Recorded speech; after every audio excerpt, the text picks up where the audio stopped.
So the NBA All-Star Weekend has officially finished. Overall, I think the weekend was pretty good. I'm gonna be honest, I didn't watch the Celebrity Game or the Rising Star Game, but I did watch the highlights. DK Metcalf was really fun to watch, being a Seahawks fan, and just seeing him dominate the game and win MVP was really cool to watch. Miz hitting the half-court shot at the end of the game only for it not to count was also amazing. I think the idea of the Rising Star Game being a tournament where there's 2 games in the first round and 4 teams and then winners play in the finals is also really good. I really did like the USA versus World Rising Star Game, but I think this tournament is a cool idea, but I wouldn't mind going back to the old format. Day 2 of the weekend consisted of the skills challenge, which I also liked. Not much to say about it, but the last challenge, the shooting, was absolutely abysmal. Team Jazz did manage to get the win, however. 3-point contest was also pretty good. Damian Lillard winning the whole contest on his final shot I think increases the rating of the contest. I think if Buddy Hield would have made his final shot to have 27 points and one more than Damian Lillard, that would also been a really good storyline. I really like them picking the players right there and then, and hope the NBA keeps that, but the actual game was pretty awful. And when you have coaches and players after the game complaining and this is a layup line contest, it's safe to say that the NBA All-Star Game needs some help. This video is going to mainly talk about one part of the weekend though. That'd be the dunk contest. Coming into this weekend, the dunk contest was pretty much torn apart by the media, players, fans, basically everybody. Last year was one of, if not the worst all time, and pair that with the fact that there was a player playing in the dunk contest who had only played in 2 NBA games and is a G League player in Matt McClung, and you can kind of see why people were not looking forward to the dunk contest. If you look at the list of people that were playing, there's no big names. Trey Murphy, Kenyon Martin Jr., Jericho Sims, and Matt McClung. Trey Murphy's first dunk was really creative. Having his teammate Jose Alvarado steal it from him, which is what Alvarado is known for, is really cool. Pair that with a 360 in there and a score of 46.6 for the dunk, I think is really fair. The second dunk by Jericho Sims was also really good. Hanging on the rim like that got it a 47.6. I don't know if it was a whole point better than Murphy's dunk though. Kenyon Martin Jr. in my opinion was the worst part of the dunk contest if I'm being honest. I liked his dunk, but it took him more than one chance, which kind of kills the dunk in my opinion. Matt McClung, however, dunking over 2 people on top of each other while being 6'2" is by far the best dunk in round 1. When looking at the slow motion, it gets even better because he hits the ball off the backboard and slams it right behind his head backwards. Start off round 2, Kenyon Martin brought out a 3D printed basketball and had an alright dunk. It wasn't anything crazy in my opinion. Seeing Kenyon Martin Sr. bounce it off the backboard to him was really cool. Trey Murphy's second dunk was also really nice. I think it was better than his first dunk, but I think his first dunk was more creative. Jericho Sims' second dunk was alright. I liked it, but I think it could have been done way better. I think, and I know this is extremely hard, but find a way to still be hanging on the rim with his arm in the hoop and read it while hanging on the rim and not hit the ground would have been really cool. Also, saying 50 was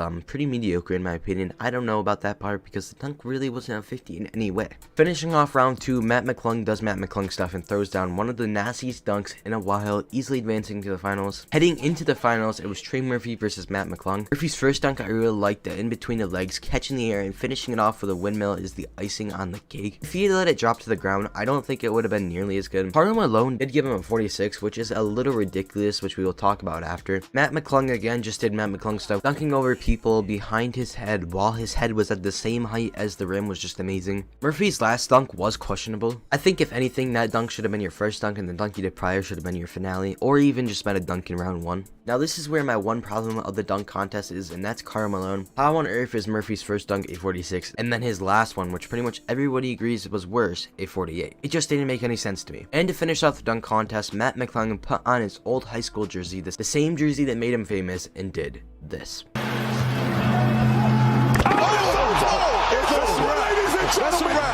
McClung ended up getting another perfect score, which means he was 0.2 points away from having a perfect dunk contest. Overall, I thought this year's dunk contest was really good, way better than last year's without question. There was one person that missed a dunk the whole time, and Matt McClung, the underdog G League player, absolutely exploded, having some of the best dunks in recent memory and coming out on top and obviously winning. But that is the story of how Matt McClung won and more importantly saved the NBA dunk contest.